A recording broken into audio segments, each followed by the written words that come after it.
اس سے بڑی نبی کی توہین کیا ہو سکتی ہے؟ ظالموں، یہ فاطمہ کا بابا ہے جس کے بارے میں یہ گستاخی کرتے ہو۔ تمہارا باپ ہو اور آنکھیں کھولے ہوئے باتیں کر رہا ہو، میں دیکھوں تم اس کو مٹی کے نیچے کیسے دفن کرتے ہو۔ تمہارا باپ نہیں تھا نا، فاطمہ کا باپ تھا، یہ عائشہ کا شوہر تھا، اس لیے اس کے بارے میں ایسی گستاخی کرتے ہو۔ کبھی اپنی بیٹیوں کے باپ کے بارے میں بھی تو ایسی بات کرو کہ وہ باتیں کر رہا تھا، آنکھیں کھولے ہوئے تھا، اور ہم اس کو اٹھا کے تم نے کیا تاثر دیا ہے قوم کو؟ صدیق و فاروق، وہ فاروق کہ رسالت کے احترام کا عالم یہ تھا، ایک آدمی نبی کی بارگاہ میں حاضر ہو کر اونچی آواز سے گفتگو کرتا ہے، فاروق کے چہرے پر سلوٹیں پھیل جاتی ہیں، صحابی دیکھتے ہیں فاروق کے لب پھڑپھڑا رہے ہیں، چہرہ غصے سے سرخ ہے۔ کیا دیکھا؟ نبی کی نگاہ پڑی، فاروق کے چہرے کو دیکھا، پھر اس کے ہاتھ میں نگاہ گئی، دیکھا تلوار کے دستے کو پکڑے ہوئے ہاتھ لرز رہا ہے۔ نبی نے کہا فاروق رک جاؤ، فاروق رک جاؤ، فاروق رک جاؤ۔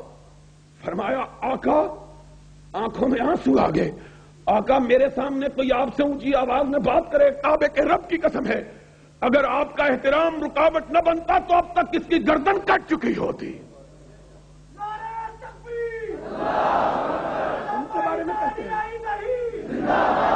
ان کے بارے میں کہتے ہو کہ انہوں نے زندہ حضور کو دفن کر دیا تھا۔ حضور آنکھیں کھولے ہوئے باتیں کر رہے تھے اور منو مٹی حضور کے اوپر ڈال دی تھی۔ کوئی تمہیں حیا نہیں آتی؟ اس ملا کو کہو جس نے یہ لکھی ہے، ایک دن کے لیے ذرا وہابیوں کو تو تجربہ کرنے دے اپنی ذات اقدس پر، ذرا دیکھ تو صحیح، ہم مولوی سلیمان کو گور کا بنا کے تیرا حشر کیا کرواتے ہیں، تو دیکھ تو صحیح، حیا نہیں آتی۔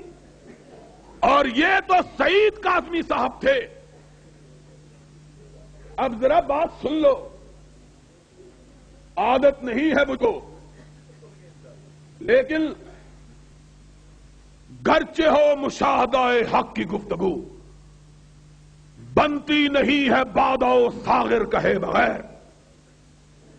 آج تم نے اگر مجبور کر دیا ہے اپنے اکابر کے چہروں کی نقاب کشائی پر تو ذرا سن لو، گستاخی کی بات کرتے ہو۔ میں نے ایک کتاب لکھی، پتہ ہے نام نہ لینا ممنوع ہے، یہ ٹھگنے، یہ ہم جیسے بلند قامت لوگوں کی کتابوں کو ممنوع قرار دیتے ہیں اور سمجھتے ہیں ہم کہیں گے اچھا جناب، میں نے تب بھی کہا تھا، آج بھی کہتا ہوں، لاہور کے اس جلسے میں تمہارا یہ حکم میرے بوٹ کی نوک پر نہیں مانتا، جاؤ جو جی چاہے کر لو۔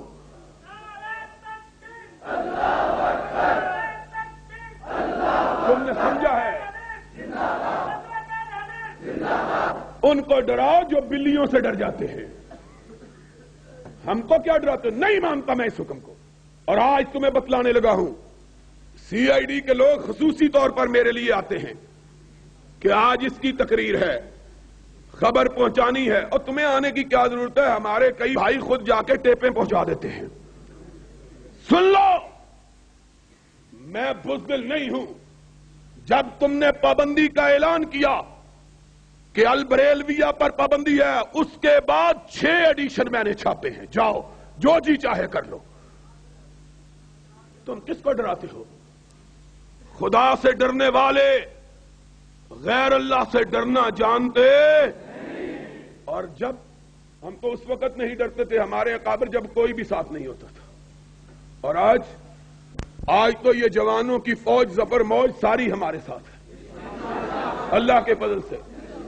گئے دن کے تنہا تھا میں انجمن میں، گئے دن کہ تنہا تھا میں انجمن میں، یہاں اب میرے رازداں اور بھی ہیں انشاءاللہ. اب یہ مسلک کے دیوانے، مسلک کے پروانے، مسلک کی شمع پر قربان ہونے والے سینکڑوں ہزاروں نہیں لاکھوں تک جا پہنچے ہیں. اور بتلاؤ رسول کے دیے ہوئے مسلک کے لیے قربانی دو گے؟ رسول کے عطا کیے ہوئے مسلک کے لیے قربانی دو گے؟ تم کب کی بات کرتے ہو؟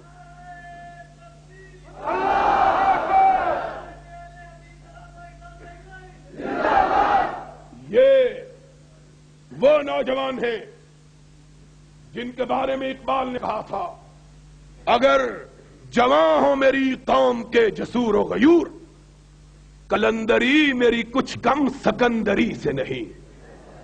ضیاء الحق بھی حکمران ہے لیکن ہم بھی حکمران ہیں. سن لو، ہم آتے ہیں لوگ زندہ باد کے نعرے لگاتے ہیں، لوگ آنکھیں بچھاتے ہیں، یہ آتے ہیں تو راستے صاف کرواتے ہیں کسی کی نظر اس کو نہ لگ جائے. یہ بھی حکمران ہے، راستے صاف کرواتے ہیں. میں نے پوچھا یہ مال روڈ آج کیوں بند ہے؟ کہنے لگے امیر المومنین کی سواری آ رہی ہے. میں نے کہا امیر المومنین کی سواری آ رہی ہے تو مومنوں کو کیوں روکتے ہو؟ کہنے لگے مومن بے وضو ہیں، کسی غیر محرم کی نظر ان پہ نہ پڑ جائے. یہ امیر المومنین ہے، یہ امیر المومنین کی سواری آ رہی ہے. کیوں طاؤس خان ٹھیک ہے کہ نہیں؟ بابا بڈھا ہو گیا ویسے بڑا جوان ہے ماشاءاللہ. اور دیں گا بابیاں واسطے قربانی بابا اور زندہ باد. کہتے ہیں کیا باتیں کرتے ہو؟ ان کے بڑے نے کہا کتاب لکھی، کہنے لگے پابندی لگاؤ. ہم نے تو کبھی کسی کتاب کے بارے میں نہیں کہا پابندی لگاؤ. ہم نے کہا اور لکھو تاکہ لوگوں کو تمہاری حقیقت کا پتہ چلے. لکھو گے تو پتہ چلے گا، روشنی ہوگی تو ظلمتیں بھاگیں گی. 2 سال 3 سال سن 83 میں کتاب چھپی، آج تک بڑے بڑے ترے باز، بڑے بڑے پان خور، بڑے بڑے سرمگی آنکھوں والے ہم کو مارنے کے لیے، مروانے کے لیے درخواستیں کرتے رہے غیر اللہ کو. ہم نے کہا سرمگی آنکھوں والوں اور شگفتہ ہونٹوں والوں، مارنے کے لیے لوگوں سے فریادیں کیوں کرتے ہو؟ اپنی آنکھ اٹھاؤ، ہم ویسے ہی مر جائیں گے. لوگوں سے کیا درخواستیں کرتے ہو؟ تم خود ہم سے بات کرو. کچھ ہم سے کہا ہوتا، کچھ ہم سے سنا ہوتا. لیکن مجھے ایک میرے دوست کہنے لگے اصل میں ان کو غیر اللہ سے مانگنے کی عادت پڑی ہوئی ہے نا، اس لیے مانگنے سے رہتے نہیں ہیں. 3 سال تک درخواستیں کرتے رہے.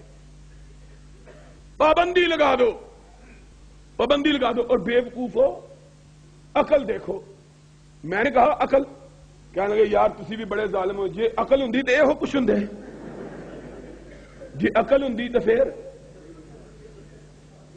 پھر یہ ہو کچھ ہوں. میں نے کہا عقل کی بات کرو. کتاب عربی زبان میں چھپی ہے، پابندی پنجاب میں لگوا رہے ہو، ہے کوئی عقل کی بات؟ اور جس گورنر کو کہتے ہو اللہ کے فضل و کرم سے اس گورنر کو بسم اللہ پڑھنی نہیں آتی ہے. اب کیا ہے گورنر کی بات، ماشاءاللہ جا رہا ہے ایسی کی تیسی ان کی.